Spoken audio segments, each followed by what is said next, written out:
This time of day right here is where I think the photochromatic is a mixed blessing.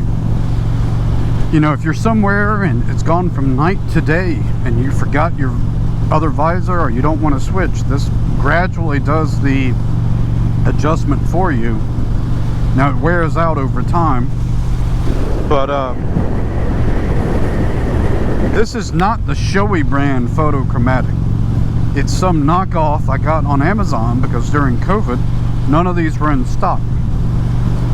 So but at its darkest, it's not as dark as I would like for the straight on sort of sun that's coming down. I've read that the showy brand might be just slightly darker, but other people felt like, nah, it's not that dark. Like when I look in my visor, I don't know if you guys can see in the mirror right there, I can see myself, and that's because it's not fully dark yet, but I take that back, it's not fully dark, but trust me that when it is, you can still see yourself, whereas with my dark visor you can't.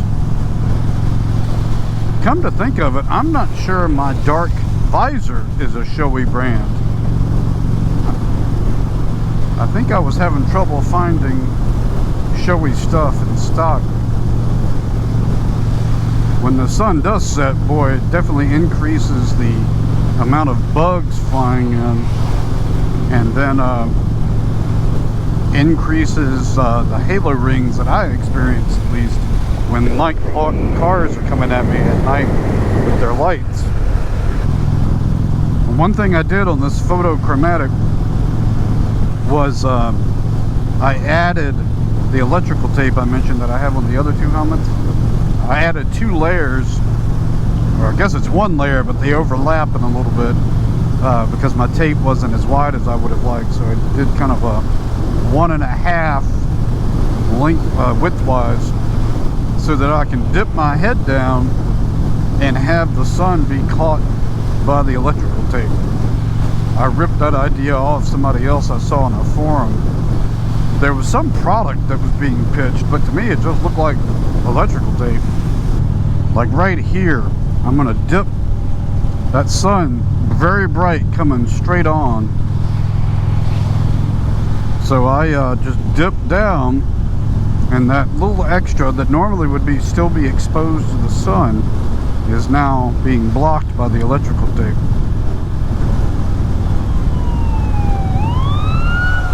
Ooh, that's not good. You got rafts going down. They're heading toward the James River.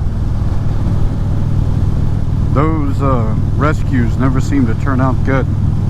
Just a drowning takes seconds. Unless somebody gets stranded on a rock.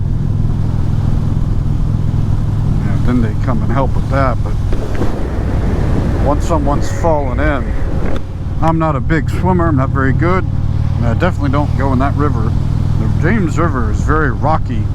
I've rafted it twice, but it's barely rafting.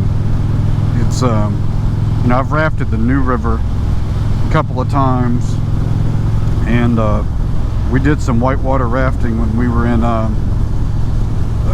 visiting Yellowstone, Montana area last year. The New River was probably the best, and the James River is like class 1 to class 2 and an occasional class 3. If they say they have a 4 or 5, it's only when it rains a lot, and it's rare, and it's rocky. Your butt rubbing the bottom in some areas, but it's cool. You got a river running through the city. Like right now, that sun is super bright for this photochromatic. You can see in my visor, it's kind of almost fully clear. Beautiful day and night out. It was hot, but again, I'm not sure you guys can see with the GoPro because it's mounted on my chin, but a beautiful view of the James River there.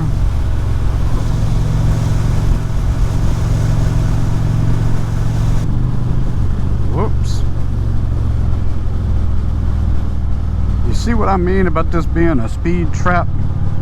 I was just talking about that on a video, and I was about to zip up and pass this car right here. Guess I've gotten lucky managing to avoid tickets. I was just talking on the ride here about how I haven't had a speeding ticket in so long, and but I also haven't owned a motorcycle except for about 3 years. These people are all headed into the trap and don't even know it.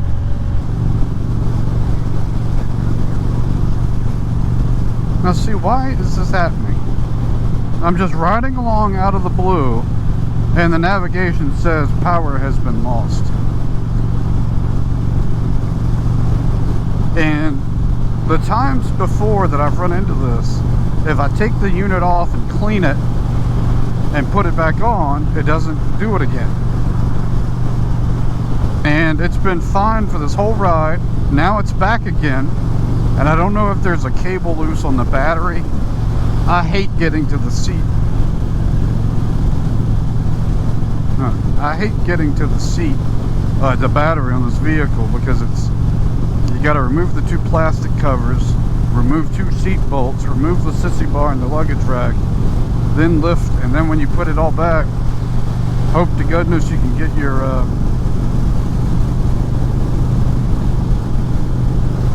stuff all pushed back into the seat.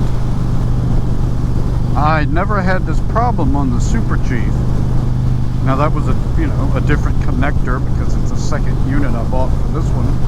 Same Zumo. So that would tell me it's either the connector or the connection at the battery. My guy installed this just because he was doing some other stuff when he was running these lights for me. So I asked him if he would just go ahead and run, while he had the seat off, run that for the Garmin, because I would have handled it. So I don't even know which wire it is. I'd have to get the seat off, make sure the connections are tight. Everything else seems to be working. But see, like that, it doesn't go back out. The power didn't go off. Sometimes I've been on a ride where it starts doing it like every 20 seconds. I just dimmed, so the power did go out. I guess if I should touch it, it comes back on. You know, if I really needed that right now, that would be a real safety hazard. Luckily, I know where I'm going, but if I needed it, God, it's annoying. I'm going to demonstrate this cruise control. You hit a button and it shows a little emblem that it's on. Then you hit it to the left and it's set. So I've got my hand off the throttle. And I have to admit, like, this doesn't feel natural to me at all. I use cruise all the time in my car, but I wouldn't use it out too often on the motorcycle. It just doesn't feel good to me. And you can accelerate by well, that's to slow down. You slow down, you hit it to the left and it'll slow down, and then to accelerate you just push it to the right. See, the power just came back on here. And then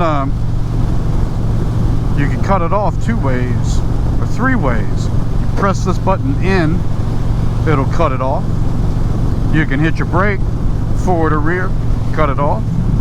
Or you can take the throttle and pop it forward like that. You see that? And that'll cut it off. A lot of people don't know about that one. People know you can cut it off and hit your brake, but you can also cut it off that way. Now it'll resume, I think, but I'm going to cut it off completely, and you'll see that logo go away by pressing the button in again.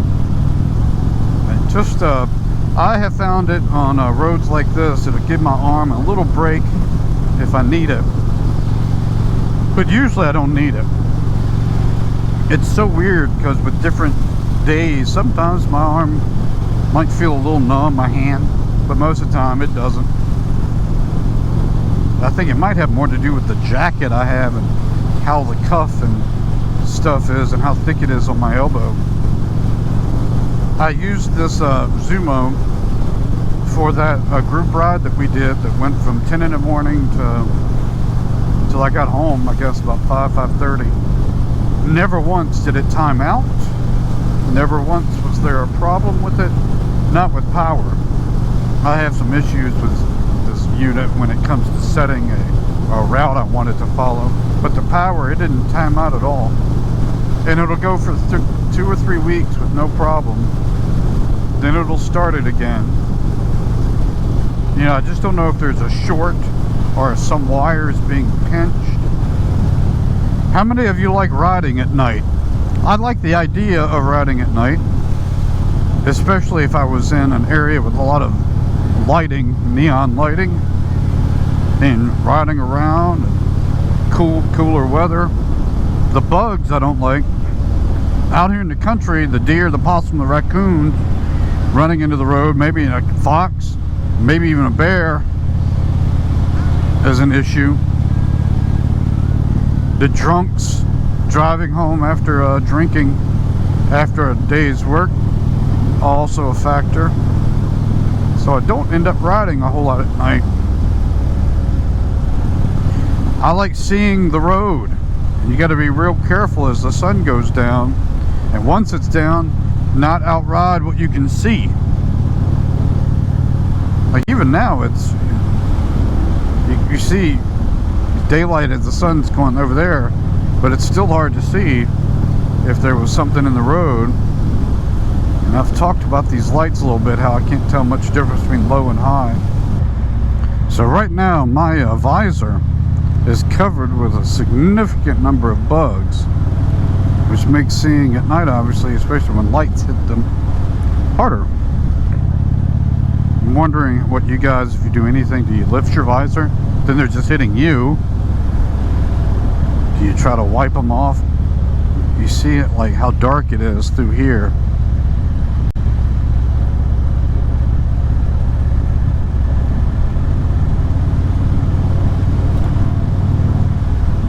I always kind of hold my breath at this time of night and later until I get home, because I'm always afraid a deer is going to jump out. A deer, you know, we just got my son's car back from the deer that hit him. That was about 5:30 in the morning.